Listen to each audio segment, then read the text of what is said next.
You still don't got it together, right? You're still making mistakes, right? You're still going through the motions, right?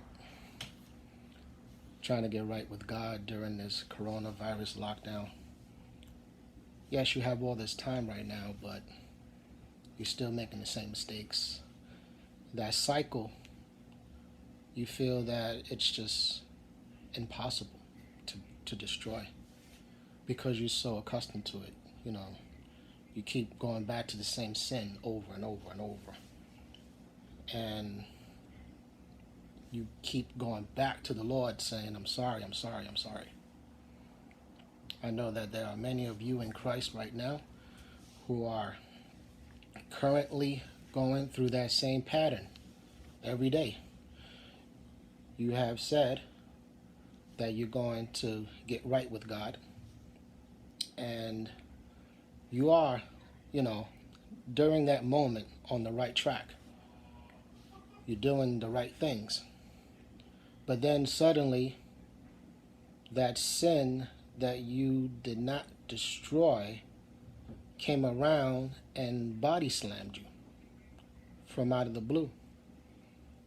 And then you ended up on your knees once again, crying out to the Lord, saying, Lord, forgive me, for I have sinned. And that's a good thing that you have acknowledged the fact that you need to come to Him with the issues. But many of us have not arrived at the core of our problems. We acknowledged our problems. We know what they are. We even abandon them, you see. But abandonment doesn't cut it. Because you could just leave something, but if you don't deal with it, then it's going to eventually track you down and take you out. That is why right now it is imperative for every believer in Yeshua to not only face the sins of our lives, but we need to destroy them. Now you're going to say, preacher man, how in the world can we do that? How can we destroy this thing? I believe that to begin the process, we have to hate what we love doing. We have to get to that place where when we even think about the sin, that it would just cause us to literally throw up. We have to get to that point, because if we don't, then eventually sin will come around. And sin is very patient. Sin knows you. Sin was there before you was even born.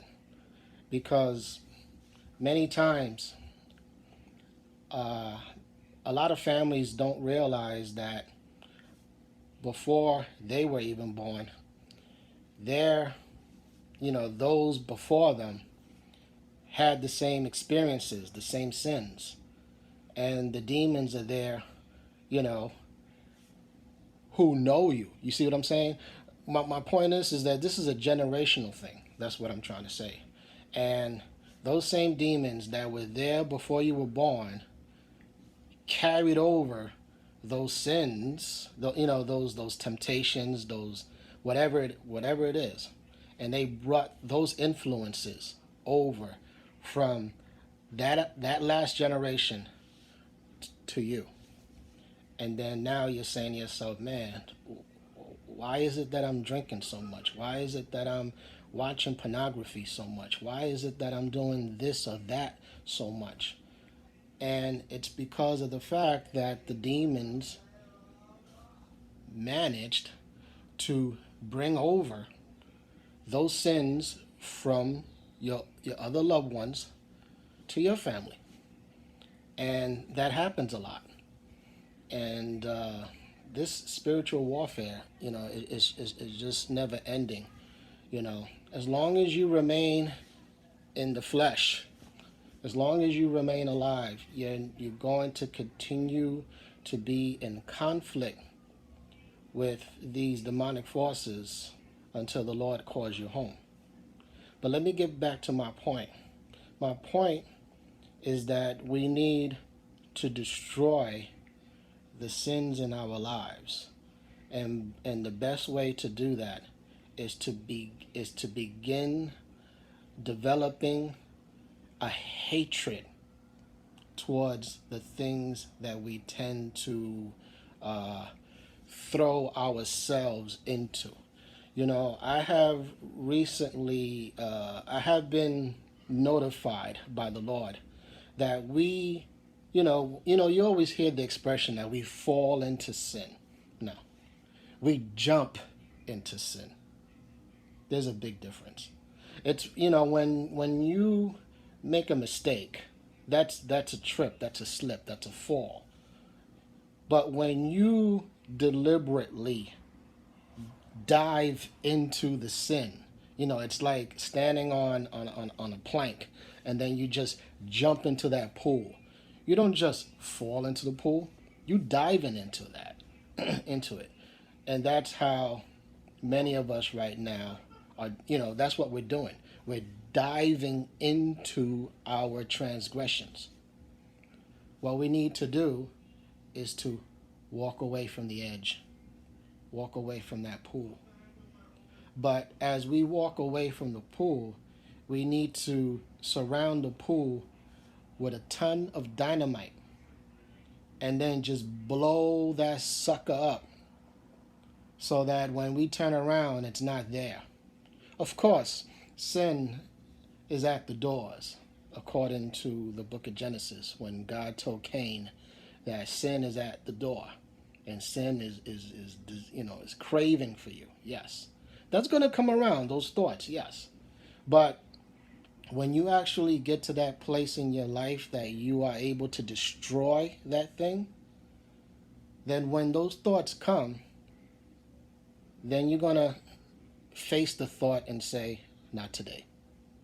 I've been there and I've done that, not today. Because when you really look at it, when those temptations come, you're going to look to where those temptations were, and you're going to say, it's not there anymore. It's gone.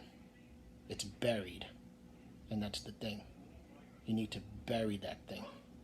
And when you do it, don't even leave a tombstone. Don't even leave anything. Don't put in memory of. Don't go back to it. Don't even acknowledge it. You see what I'm saying? Don't set dates anymore. Don't count no more days. Don't say, oh, okay, I've been away from that sin for 3 months or 3 years. No, it's time for you to bury it and then leave it. Let it rot. That is how we destroy sin. Meaning we destroy the sin in our life. Of course, within ourselves we have the flesh. That's something that, we got from Adam. But I'm referring to that particular sin in your life that's been body slamming you for decades.